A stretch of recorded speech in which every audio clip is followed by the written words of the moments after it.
Hello, my name is Spike. And what did you do today? I won the championship. Way. Playing Old Faithful. It's what I've learnt to play the game with. So I'll go through the deck now. That's a nice map, by the way. Where did you get it? Got it for winning. Yeah. The only non-standard thing I think in the main deck is 2 Aluba as opposed to 3. I brick on normals. Even when you play 50, you still brick on normals. I am on 50. Especially with 3 Albas for going second. It's just really bricky. So I'm on 2. And then I'm on kit. Pretty standard at this point. I don't have to explain. Standard. And a lot of people are not playing this. I side it out if I side out Mercurial, but it's better than Foolish because you can. It gives you access to your Albas monsters like Catesia, or if you've drawn Catesia, you can search Albion to summon the Catesia if you've got like a Luba in your hand or something. So, yeah, I'm glad I played this. I did draw it like twice, and it did what it needed to do. I'm on 2. A lot of people are either on 1 or 3. It's bricky. Yeah. I do like it though. I used to be on 3. This format's too unfair for 3. Yeah. I don't like 3 red because of deck space. 3 of the boy. 1. A lot of people play 2. I like 3. It gives consistency, but it also helps you play through hand traps and helps you play through certain game states, and it's really good in grind games. Card should definitely be at 3. Yeah. Yeah. Yeah. Funny enough, I think this resolved. It resolved in 2 matches, and in one of the matches, it resolved 4 times. 4 times? Yeah, one time I summoned.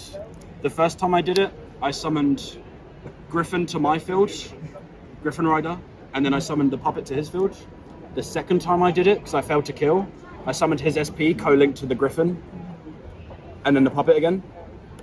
And then he just couldn't win the next game because, yeah. 1. I did opt to play some Bestials, but it is a championship. And I was playing more for High Spirits, and I was testing a 3 High Spirits build. But I don't think it's correct to overly prepare for the best decks at championships. I've only played 1 Fiendsmith Snake Eye in the last round.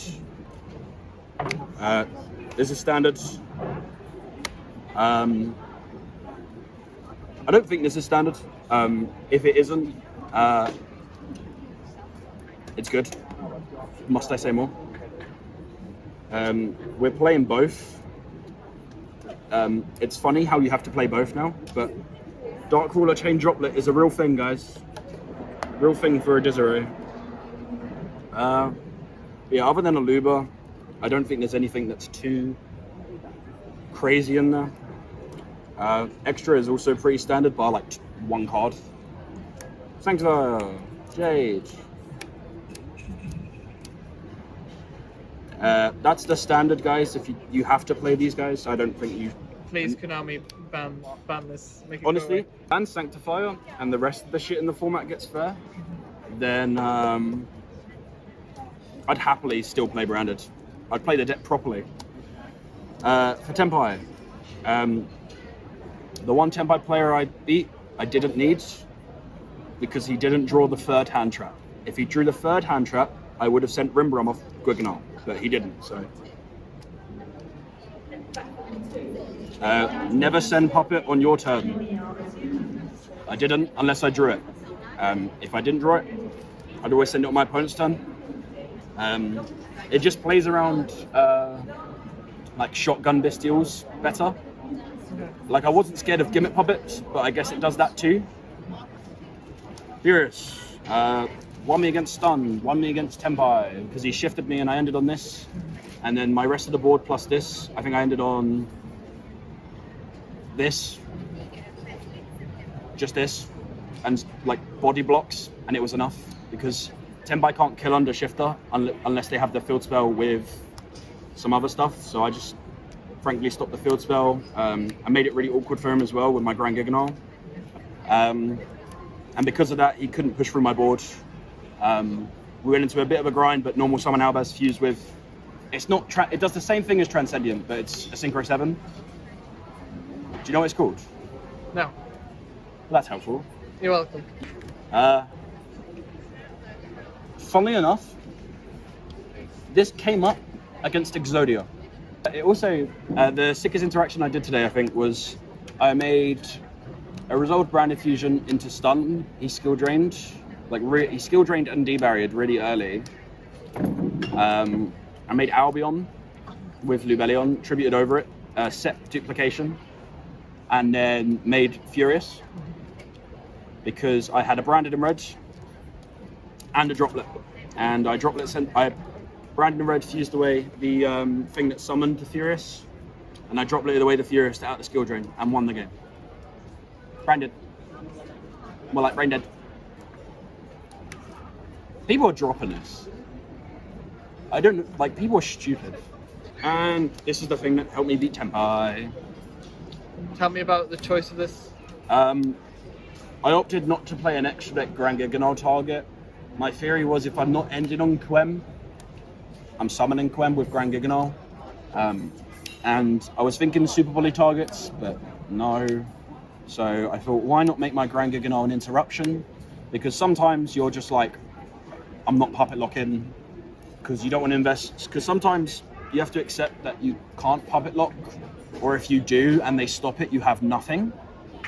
So sometimes it's better to just go for the fair board, which isn't really fair. Also came up against stun. I was locked into spellcasters and I made Grand Giganol and sent them along.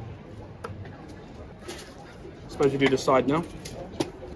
So, as I said, I didn't want to over-prepare, but I did want to have an answer. Because I did end up playing one Thingsmith Snake Eye in the last round. And so yeah, I've got a Bestial, an extra Bestial, so I go to 5. I just didn't want to brick on Bestials unless the matchups were good. So I'm glad I didn't, because I only played 1. Generically going second, unless I'm playing Exodia. Looking at you. Yeah. And if they don't lose to Mulch Army, they certainly lose to this. This card is better than Maxi. Say that again for the camera. It is better than Maxi.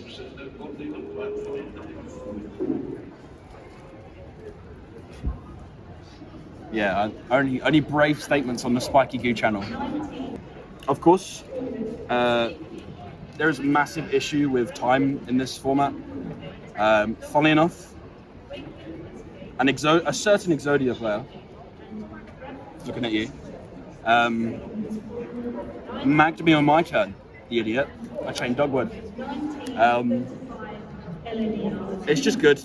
If they don't lose to Mulch Army, you side it in instead of Mulch Army because it's essentially Maxi. If they don't play around it, you get another turn. If you get another turn, you're probably winning. 2-1. It was 3-1. But I wanted to cut something, and I also figured out siding patterns. Yeah, I still haven't I'm not fully confident with what I sided out because I did brick twice in game 2 when I was going second. Both times they made me go first. Index I didn't know went second, which is my bad. But I also wasn't happy with the consistency when I side out too many engine cards. Another generic board breaker.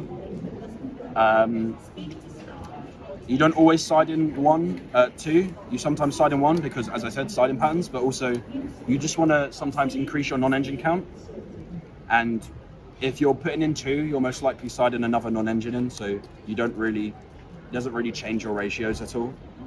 You just want a chance to see 2 board breakers that do something. This is supposed to be in the main, it fell out. I don't know if I showed you that, but I wouldn't be playing Frost without What was it? I don't know. It was fusion. But I played 2 more on the side. I will never not do this. I think this is, it just, sometimes I thought about maining this 3. Just you win so many game states where you draw Frost or duplication. It accelerates Puppet. You know, I hate to say that, but Puppet is a win con in this game. Accelerates puppet, and it also just helps you do more if they stop the puppet. That's not in the main. And then D-barrier for Tenpai. I did not draw it, nor did I draw Frost when Tenpai hand trapped me. So, unfortunately, I cannot decide. Sounds like a skill issue. Unfortunately, it's not relevant. One without it. I don't think I would have changed it. I think the only thing in this list I would have changed was my siding patterns. That's quite a weird thing to say. You still got first. That's not bad. Yeah, I think I definitely have to count my lessons though, because I was lucky that when I bricked, it was in game 2, and I was a game up, so I could go to game 3 in my hand. What were your matchups today? Okay, so when round 1 was against Shining Sarcophagus, is a new player. Round 2 was against Mimigul, Kashtira. He drew Shifter. He drew all the blowouts, but because the deck can't kill, I was able to win. That was the guy I Griffin locked. Every match was so toxic today, except my first one, because then I went against Tenpai. They shifted me, they debarried me, and I won. I think debarrier is so fake into branded sometimes. Sometimes it is just an FTK. I remember an Exodia player looking at you. Hi. Barriered me, and I was like, okay, damn, didn't draw enough to play around it. But every other time, I got barriered like 3 times today, and I won all 3 of those games. Bar the Exodia one through Wait, puppet. I do think I did shift to you as well. Oh yeah. I mean, still, hand still wouldn't have beat D-Barrier on its own. So yeah, I played Tenpai round 3. Round 4, I played Runic Stun. No, round 4 I played Exodia. Looking at you. Hey. Round 5 I played Runic Stun. That was actually my funnest game. Can you believe that? And then round 6 I played Snake Eye Fiendsmith, and honestly, it wasn't really a skill expressive game. I don't think when you play Snake Eye Fiendsmith it is, because game 1 I failed. He outed my puppet lock and then couldn't beat my normal board. Game 2 he had full board, 2 hand traps and anti-spell. My non-engine had to out the anti-spell, so I couldn't out his board. Game 3 I puppet locked him under Ash, Vela, Droll. Yeah, Brandon's just a good deck. It's just a good deck, isn't it? We've got you this. This lovely map. Yeah, shout outs. Yes. My girlfriend. Ever since she's gave me this, I've been doing well. So, found a little superstition. So it's her fault that I lost today against you. Yeah, probably was. Yeah. My group, Tyler, Chris, just for coming along today, made the day a lot more enjoyable. Everyone, all of my opponents, I'll shout them out because they were really nice to me. It was a really nice atmosphere today. The format's shit, but we're all laughing. And Jake Gray. Thank you very much. GG's.